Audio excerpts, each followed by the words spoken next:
Hello दोस्तों, welcome to my YouTube channel BL Lohia में आपका स्वागत है।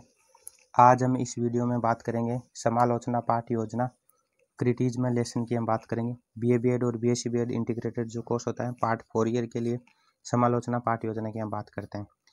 तो ये पार्ट 4 ईयर के लिए भी काम आ सकता है और 3rd ईयर के भी काम आ सकता है, क्योंकि जो आपका सब्जेक्ट होता है, जो 3rd ईयर में आपको सब्जेक्ट लेना होता है एक, और 4 ईयर में भी आपको एक सब्जेक्ट लेना होता है, जैसे BEd वालों को भी, और BEd फर्स्ट ईयर के लिए और BEd सेकेंड ईयर के लिए एक सब्जेक्ट लेना होता है, जो एक फाइल होती है समालोचना पाठ योजना। तो उसमें एक सब्जेक्ट होता है, जिस अगर आप 3rd ईयर में मैथ लेते हैं तो आपके भी मैथ में काम आ जाएगा, अगर आप BEd 4 ईयर में भी मैथ लेते हैं तो आपका मैथ में काम आ जाएगा। ठीक है, तो जो जिनके विषय गणित है उनके ये काम आ जाएगा।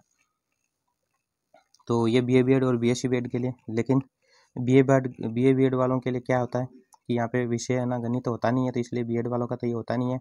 BSc वालों के लिए होता है मैथ विषय जो है ना। तो समालोचना पाठ योजना की हम बात करेंगे। 70 आपको यहाँ पे लिखना है। छात्र अध्यापक अपना नाम लिखना है, अपने पिताजी का नाम लिखना है, अपने रोल नंबर, शिक्षण विषय क्या है और प्रकरण क्या है।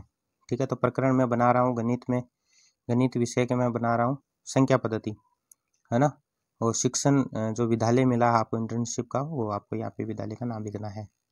ठीक है, पहले पृष्ठ में अपना नाम लिखना है, पिताजी का नाम लिखना है, कक्षा आपकी लिखनी है BSc BEd 4 ईयर, विषय आपका लिखना है गणित, रोल नंबर। और ये BSc BEd 3rd ईयर के भी काम आ जाता है, क्योंकि जिनका सब्जेक्ट होता है ना गणित, उनके भी ये काम आ जाएगा। दैनिक पाठ योजना, जैसे दैनिक पाठ योजना की फाइल की हमने बात की थी, उसमें हमने 20 लेसन प्लान बनाए थे, उनमें से आपको एक बनाना है, प्रकरण एक लेना है 20 में से। जैसे मैंने लिया संख्या पद्धति, आप भी और भी ले सकते हैं, कोई सा भी सब प्रकरण यहाँ पे ले सकते हैं। ठीक है, तो 20 लेसन प्लान बनाएंगे, उनमें से एक को आपको यहाँ पे बनाना है। तो आपको दिनांक लिखना है, कालांश लिखनी है, ठीक है, कौन सी कालांश है, कक्षा लिखनी है, विषय लिखना है, समयावधि लिखनी है और विद्यालय का अपना नाम लिखना है। तो दैनिक पाठ योजना में हमने ये शिक्षण विषय लिखे थे और उपेक्षित व्यवहारगत परिवर्तन लिखे थे।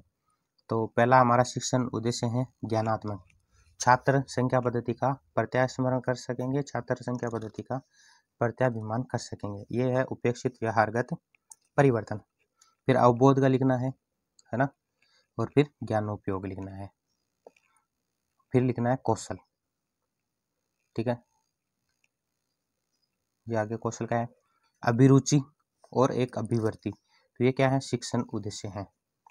तो 6 शिक्षण उद्देश्य हैं, सभी में 6 ही आने चाहिए।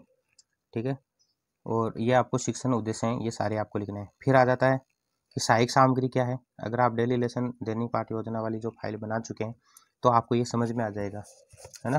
तो आपको सहायक सामग्री लिखनी है, लपेट फलक, चौक, रंगीन चौक, संकेतक, डस्टर आदि या चार्ट। पूर्व ज्ञान की छात्र संख्या पद्धति के बारे में सामान्य जानकारी रखते हैं, जो छात्र हैं कक्षा के वो सामान्य जानकारी रखते हैं, ये पूर्व ज्ञान है। हम प्रस्तावना की हम बात करते हैं।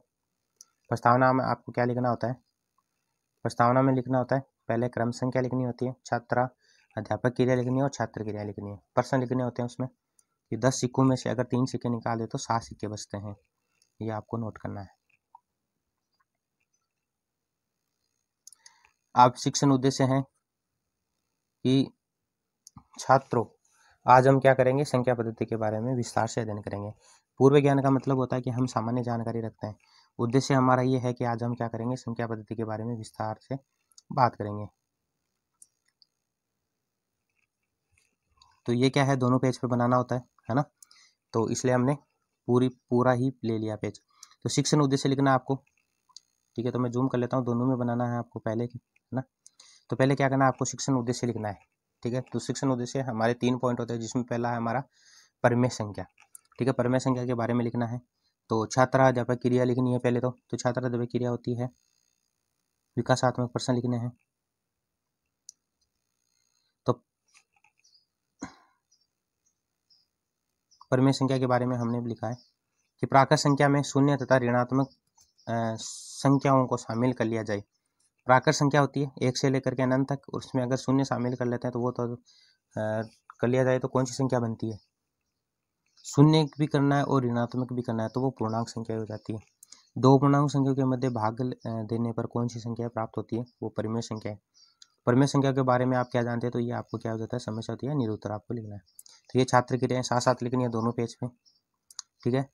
और तो आपको विकासात्मक प्रश्न के आगे लिखना है प्रश्नोत्तर विधि लिखनी है, ठीक है। विधि और परिविधि भी आपको लिखनी है, शामपट आपको लास्ट में ये लगाना है, ठीक है। तो मैं दोनों पेज का साथ में बता रहा हूँ, कोई प्रॉब्लम नहीं होनी चाहिए। फिर आपको क्या करना है, छात्रा कथन करना है,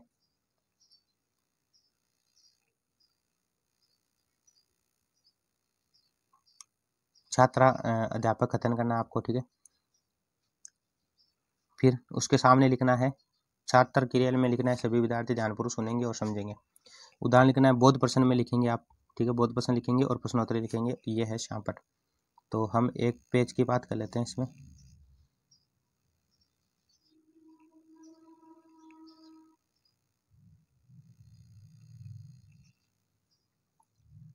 तो आप क्या कर सकते हैं, ये शामपट है, ये भी लिख सकते हैं। शामपट में आपको क्या करना है, जो हमने प्रकरण लिया, जो पॉइंट लिया प्रमेय संख्या, उसकी परिभाषा लिखनी है, हो गया। हम बात करते हैं आगे दूसरे वाले की, हम बात करते हैं। दूसरा शिक्षण बिंदु है अपरिमेय संख्या। तो अपरिमेय संख्याओं के बारे में आपको यहाँ पे लिखना है, ठीक है। अपरिमेय संख्या के बारे में लिखना है, विकासात्मक प्रश्न लिखने हैं, छात्र क्रिया में आपको लिखना है उसके दोनों प्रश्न और उसके आगे लिखना है प्रश्नोत्तर विधि, ठीक है। छात्राध्यापक कथन में लिखना है आपको विद्यार्थी ध्यानपूर्वक सुनेंगे।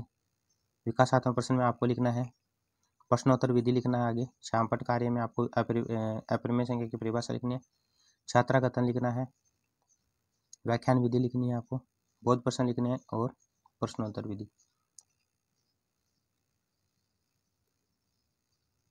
तीसरा पॉइंट है हमारा शिक्षण बिंदु है वास्तविक संख्याएं, रियल नंबर्स की हम बात करें। विकासात्मक प्रश्न आपको यहाँ पे लिखना है, ठीक है। फिर आगे लिखना है आपको छात्र के, ये दोनों पेज पे है, वास्तविक संख्याएं ये लिखना है और प्रश्नोत्तर विधि। फिर आपको छात्र कथन लिखना है, विद्यार्थी ध्यानपूर्वक सुनेंगे, फिर व्याख्यान विधि और परिमेय संख्या तथा परिमेय संख्या वास्तविक संख्याएं कहते हैं, ये वास्तविक संख्या की परिभाषा लिखनी है। बोध प्रश्न लिखना है, ये प्रश्नोत्तर विधि, ठीक है। तो छात्राध्यापक कथन की हम बात करेंगे तब तो लिखना है आपको व्याख्यान विधि, क्योंकि इसमें हम क्या करें, व्याख्या कर रहे हैं। विकासात्मक प्रश्न और बोध प्रश्न में आपको विधि और परिविधि में लिखना है प्रश्नोत्तर विधि, और शामपट कार्य में वही लिखना होता है जो हम पॉइंट लिख रहे हैं। जैसे शिक्षण बिंदु लिख रहे हैं वास्तविक संख्या, तो आपको वास्तविक संख्या की परिभाषा लिखनी है। अब आ जाता है मूल्यांकन प्रश्न। मूल्यांकन प्रश्न की हम बात करते हैं।